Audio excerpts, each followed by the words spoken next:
양천 신월동을 지나는 대장 홍대선 광역철도 사업 추진이 확정됐습니다. 신월동은 서울에서 유일하게 지하철역이 없는 곳으로 주민들의 수건 사업 해결에 물꼬가 터졌습니다. 지난달 내린 기록적인 폭우에 목동 아파트 외벽 일부가 파손됐습니다. 다친 사람은 없었지만 주민들은 아파트가 오래돼 안전까지 위협받고 있다며 불안해하고 있습니다. 부동산 돋보기에서 주민들의 목소리를 들어봅니다.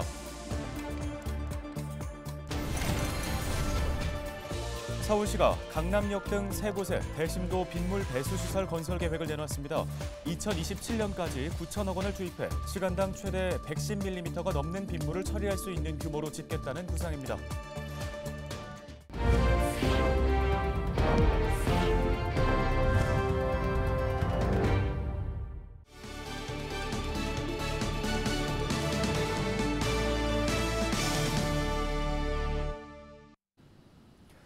여러분 안녕하십니까? 헬로티비 뉴스 시작합니다.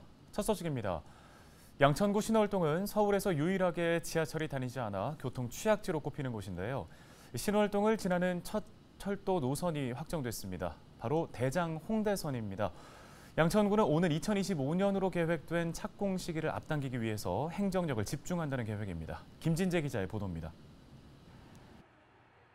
국토교통부가 지난 6일 대장 홍대선 사업자 선정을 위한 제3자 제안 공고문의에 민간투자사업심의위원회를 통과했다고 발표했습니다. 지난해 말 대장 홍대선 사업이 민자 적격성 심사를 통과한 지 약 10개월 만에 사업 추진이 확정된 겁니다.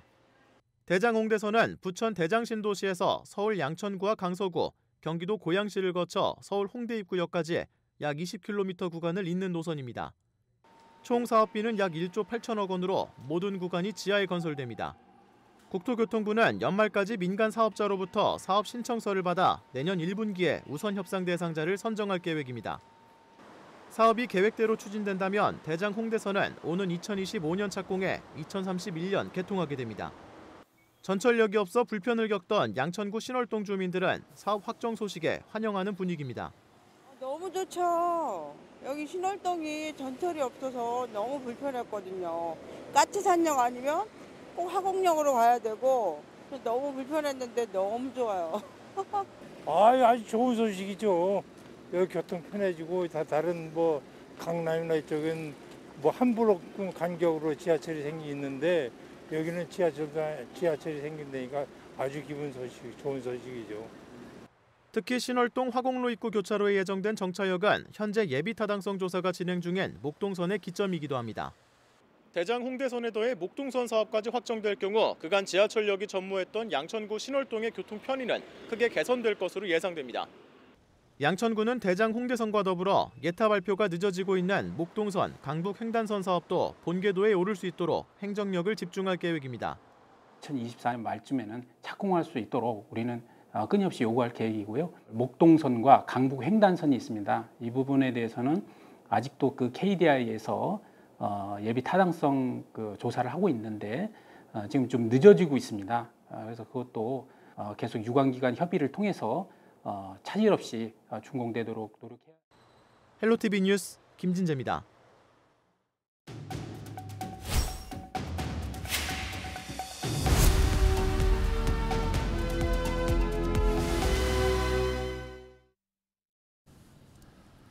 지난달 기록적인 폭우로 목동 아파트 외벽 일부가 떨어져 나가는 사고가 있었습니다. 재건축을 원하는 주민들은 아파트 노후화가 심각해 안전까지 위협받는 상황이라며 더 이상 재건축을 늦춰서는 안 된다고 주장하고 있습니다. 관련해서 목동 아파트 재건축연합회 이종헌 회장 연결해서 말씀 들어보겠습니다. 회장님, 지난달에 폭우 내렸을 때 목동 아파트 외벽이 부서지는 일이 발생한 걸로 알고 있습니다.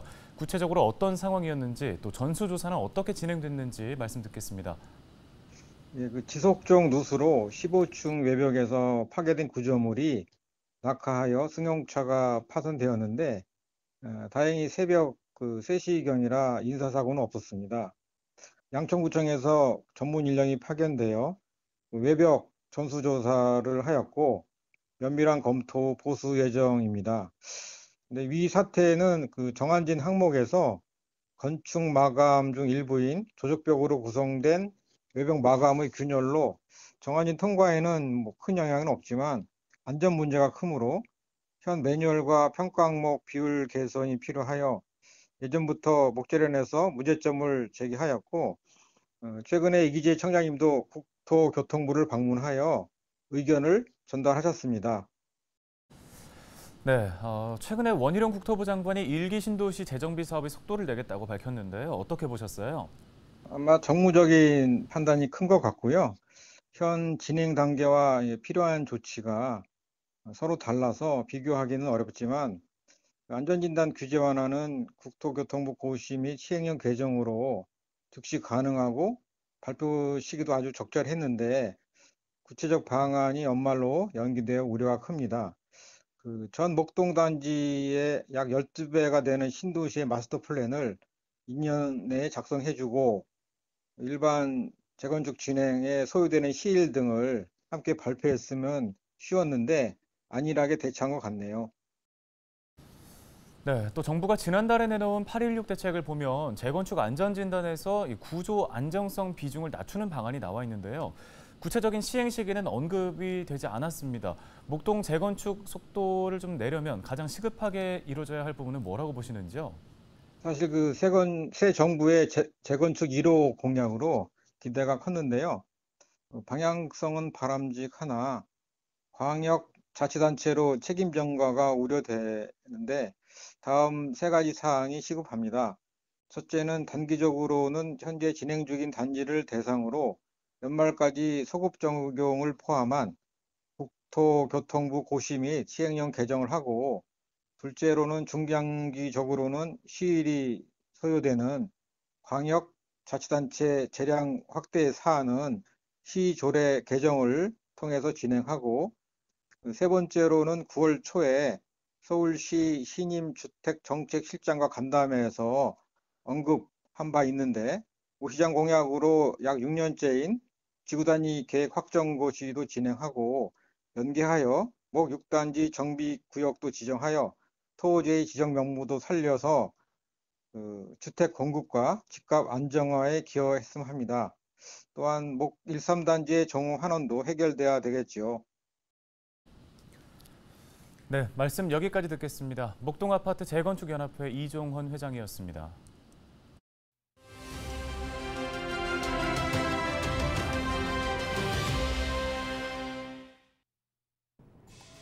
태풍 흰남노가 남부권을 핥히고 지나간 지 얼마 되지도 않았는데 또 태풍 소식이 있습니다. 일단 제12호 태풍 무이파는 중국으로 향할 전망인데요. 기상청은 타이베이 동쪽 해상을 지나고 있는 무이파가 중국 동해안을 따라 북진해 이번 주 후반쯤 중국 칭다오 부근에 상륙할 것으로 전망했습니다. 제13호 태풍 무르복은 일본 동쪽 해상을 지나갈 것으로 예보됐습니다. 하지만 또 다른 열대 저압부가 하나 더 있죠. 13일 오전 11시 기준 기상청 위성 사진인데요. 현재 일본 오키나와 동남동쪽 1100km 부근 해상에 있는 이 열대 저압부는 16일쯤 태풍으로 발달해 중형급의 세력을 유지한 채 북상할 전망입니다. 오는 일요일에는 일본 열도 가까이 접근할 것으로 예상되는데 이대로라면 남해안에도 영향을 주겠죠. 태풍이 강하든 약하든 강한 바람과 많은 비를 몰고 오기 때문에 이미 흰남노로 피해를 입은 지역에서는 더욱 걱정할 수밖에 없습니다. 경로와 강도는 유동적인 만큼 앞으로 나오는 기상 정보에 귀 기울여 주시기 바랍니다. 데일리 브리핑이었습니다.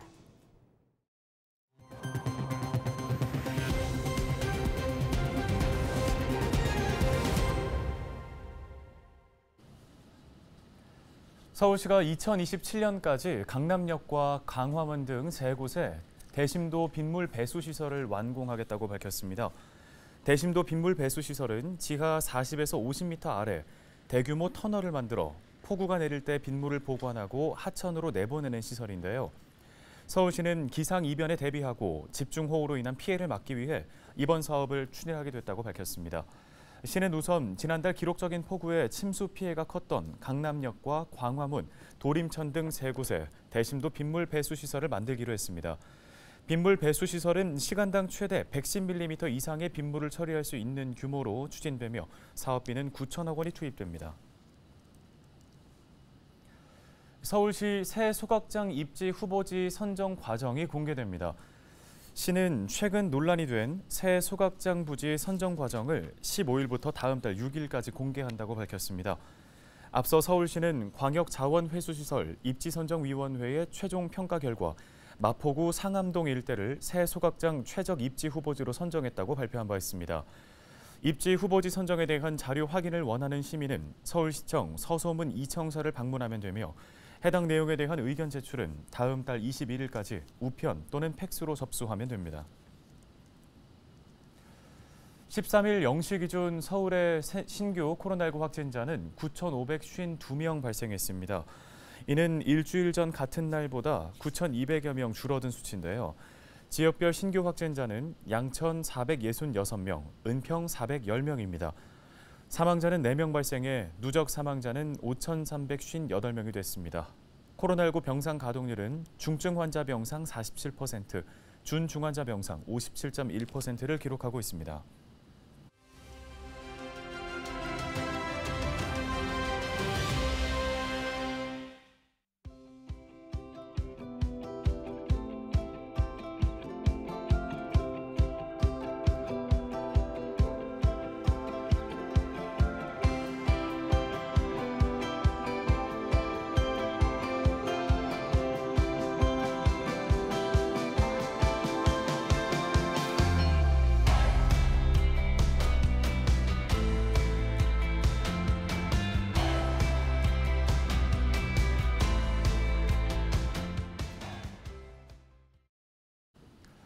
오늘 저희가 준비한 소식은 여기까지입니다. 함께해 주신 여러분 고맙습니다.